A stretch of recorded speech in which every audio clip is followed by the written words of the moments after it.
जैसे अग्निवीर योजना लाए हैं हम लोगों के युवाओं के लिए, वैसे ही नेताओं के लिए कोई योजना ला दे। वो 4 साल बाद वो जब अपने पद से हटे दोबारा चुनाव न लड़ पाए, उनको कोई पेंशन न मिले। जैसे हम लोगों को पेंशन नहीं मिलेगी। वॉशिंग मशीन है बीजेपी के पास ऐसी कि कोई भी नेता कितना भी दागी हो बीजेपी ज्वाइन कर ले बस। जो गरजते हैं वो बरसते नहीं। अच्छा जी सर, अभी आप देखिए सर, शर्म आती है हमें तो। अगर कोई हमसे पूछ ले कि आपके प्रधानमंत्री कैसे हैं, अगर मैं अदर कंट्री में जाऊं तो मुझे शर्म आएगी बताने में कि वो इंटर के बाद 12th के बाद इंटर करवाते हैं। से हम लोगों का है सर, एंट्रेंस दे के नौकरियां मिलती है। अगर इसी तरह का चुनाव में कर दिया जाए तो कैसा रहेगा कि पहले दो पहले उसके बाद चुनाव लड़ पाएंगे आप। यह पर सरकार देना, क्योंकि देश चाय बेचने वाला देश चला रहा तो वो युवाओं से कह रहा तुम पकौड़े तलो, हम तो चाय बेच के आए हैं। अमित शाह 12th के बाद इंटर करवाते हैं, गृह मंत्री। अब सोचने वाली बात, जहां पर जिस देश में बाई रोड हेलीकॉप्टर से जाते हैं, बाय रोड हेलीकॉप्टर से, अब आप सोच लीजिए सर इनकी बुद्धि कितनी है। अभी इनकी गलती नहीं है, इनकी बुद्धि का विकास हुआ ही नहीं है। सबका साथ सबका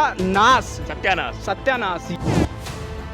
अच्छा ऐसा भी नहीं कि वैकेंसीज है नहीं। जब मैं आर्मी की तैयारी कर रहा था तो 2 आर्मी ऑफिसर यहीं रायबरेली के थे, वो छुट्टी पे आए हुए थे। तो उनसे मैंने बात की, वो बता रहे कि एक आदमी जो है, एक आर्मी मैन 15 आर्मी मैन का काम कर रहा है। वहाँ पे ज़रूरत है आर्मी मैन्स की, बट आर्मी मैन्स के नाम पे उनको ले दिया अग्निवीर। वो खुद बता रहे थे कि दे दिया हमको अग्निवीर, और अग्निवीर का पूरा बैरियर ही अलग बना है। अच्छा। मतलब कि उनको जो नॉर्मल लोग रह रहे हैं 30 साल, उनके साथ में रखा ही नहीं गया, उनको अलग से रखा गया है।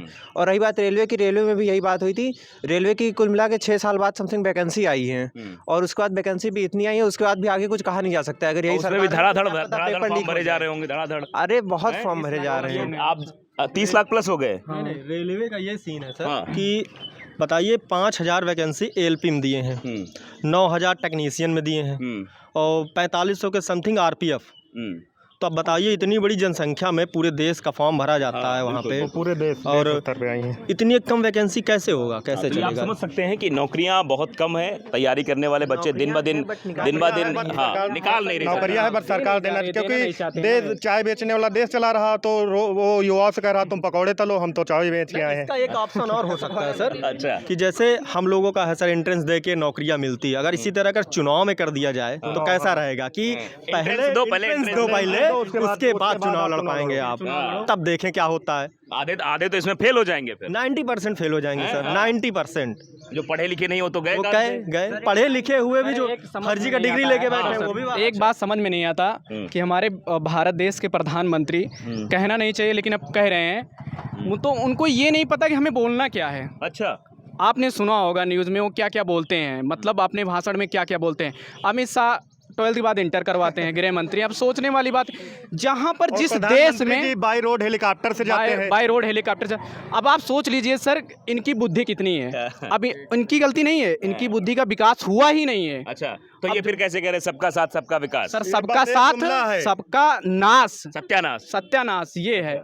अब सोच लीजिए सर, आप देश के प्रधानमंत्री हो, आप अगर स्पीच दे रहे हो तो आप बड़े लेवल के हो ना, उसमें आप गलती नहीं कर सकते हो। अन्य देश भी आपको सुनता है, अब उसके अन्य देश भी सुन रहे हैं, और उसमें आप ऐसे ऐसे वर्ड बोल रहे हो, बाहर के लोग हम पे हंसते हैं। भाई अंग्रेजों ने कैसे राज किया, अदर लोग कैसे आए इंडिया में, इन्हीं कमियों की वजह से तो आए सर। अच्छा, ये लोग बीजेपी वाले कहते रहे पहले एक शांत प्रधानमंत्री था, वो बोलता ही नहीं था मनमोहन सिंह के बारे में। नहीं सर, जो नहीं बोलते थे उन्होंने बहुत काम किया, उन्होंने इतना बरसते नहीं, जो गरजते हैं वो बरसते नहीं। अच्छा जी सर, अभी आप देखिए सर, शर्म आती है हमें तो। अगर कोई हमसे पूछ ले कि आपके प्रधानमंत्री कैसे हैं, अगर मैं अदर कंट्री में जाऊं तो मुझे शर्म आएगी बताने में कि वो इंटर के बाद 12th के बाद इंटर करवाते हैं उनके गृह मंत्री। और प्रधानमंत्री बताओ, ऐसे ऐसे वर्ड बाय रोड जाते हैं, ऐसे वर्ड वो बोलते हैं कि मैं बता नहीं सकता हूँ आपको। अच्छा सर एक टाइम था ना जब पार्टी, अब वो ये, अब सर क्या बताएं, अब एक टाइम था, अब एजुकेटेड नहीं है, बाबा आ रहे हैं, सांप पकड़ने वाले दिखाई दे रहे हैं पूरे। सर जी एक बात तो ये है कि हमसे ज़्यादा जितने भी युवा हैं, अगर हम नौकरी पा जाएंगे तो हमसे ज़्यादा बाबा कमाते हैं, 100% है।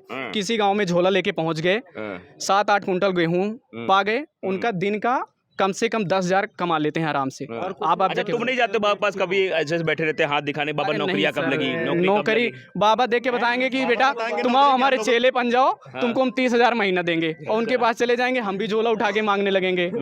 तो इससे अच्छा है सर, वो तो नहीं बनना। वॉशिंग मशीन है बीजेपी के पास ऐसी कि कोई भी नेता कितना भी दागी हो बीजेपी ज्वाइन कर ले बस, ऐसा धुल देंगे एकदम। आप देखिए ये युवाओं की हुंकार है, ये देश का भविष्य बोल रहा है कि किस तरीके से चीज़ें हो रही हैं देश में, और शायद ये समझना चाहिए उन बड़े बड़े नेताओं को कि इस देश के भविष्य के साथ खिलवाड़ ना करें।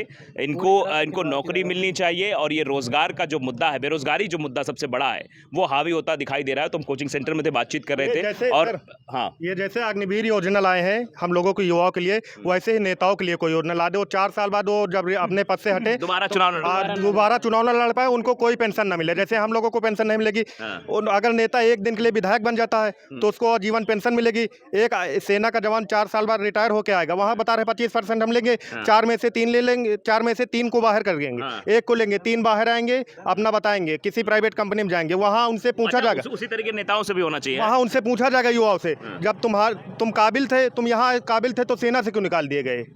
सबसे बड़ा मुद्दा तो ये 4 साल की अग्निवीर योजना बिल्कुल पूरी तरह से भ्रष्ट है। तो देखिए, अगर जितना हम बात करेंगे बात उतनी बढ़ती चली जाएगी। मैं बार बार वाइंड अप करने की कोशिश कर रहा हूँ, लेकिन बार बार ये छात्र अभी देखो एक और मुद्दा बता रहे हैं। हाँ, आपसे मैं बता दूं सर, युवाओं का बहुत बड़ा गुस्सा है। अच्छा। और ये जो काम अदर पार्टियों के साथ कर रहे हैं, अगर वो पार्टी पोजीशन में आएगी तो इनका क्या होगा, ये इसीलिए भड़के हुए हैं, ये डर गए हैं। अच्छा। अगर भाई मान लीजिए अदर पार्टी जीत जाती है तो सोच लीजिए इनके साथ क्या होगा, क्योंकि उनके साथ उन्होंने क्या किया है। अभी केजरीवाल रिहाई होके आए, और रिहाई होके आए तो अमित शाह कह रहे हैं वो 1 तारीख को फिर से जेल चले जाएंगे। अरे 1 तारीख को जेल चलेंगे, उनकी चिंता है आपको।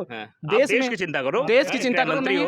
अब वो सर बताइए, केजरीवाल जी आए जेल से बेचारे वो, और अब उनको कह रहे हैं कि नहीं अब फिर से वो जेल चले जाएंगे 1 तारीख को। बताओ ये कोई बात है? ये गृह मंत्री कह रहा है। किसी भी इंटर कॉलेज में आप चले जाइए, किसी भी ब्लॉक में चले जाइए, किसी भी तहसील में चले जाइए, इंटर कॉलेज में आप जाके देखेंगे लगभग 60% पद वहाँ खाली हैं, और संविदा पे लोग 7,000 8,000 में वहाँ पढ़ा रहे हैं। वैकेंसी बहुत है, पर सरकार की मंशा नहीं है नौकरी देने की। इसी तरह किसी भी आप तहसील में चला जाइए, एक लेखपाल 5-5 6-6 10-10 ग्राम सभा उसको मिली है। वैकेंसी बहुत है, पर ये सरकार की मंशा नहीं है कि नौकरी दे। वो तो आप देख सकते हैं वैकेंसियां बहुत है, लेकिन सरकार नौकरी नहीं देना चाहती, साफ तौर पर युवाओं का कहना है। और जितनी बात करेंगे बात उतनी आगे बढ़ती चली जाएगी। फिलहाल अब आज यहीं ख़त्म करते हैं सिलसिला बातों का। और आप साफ तौर पर देख रहे हैं कि रायबरेली है, और रायबरेली के युवा हैं जो तैयारी कर रहे हैं, साल दर साल तैयारी कर रहे हैं इस उम्मीद के साथ कि नौकरी मिलेगी। लेकिन नौकरी कब मिलेगी, कैसे मिलेगी, इसका अभी कोई रोड मैप तैयार नहीं हो रहा है। फिलहाल चुनाव चल रहे हैं, चुनाव के वक्त उम्मीदें दूसरे जो पार्टी के लोग हैं वो भी जताने की कोशिश करते हैं, और उन्हीं उम्मीदों के साथ जनता एक अपना जुड़ाव रखती है। और ये बच्चे हैं, ये अपनी बातें रख रहे हैं, और जो नाराज़गी है वो साफ तौर पर दिखाई दे रही है।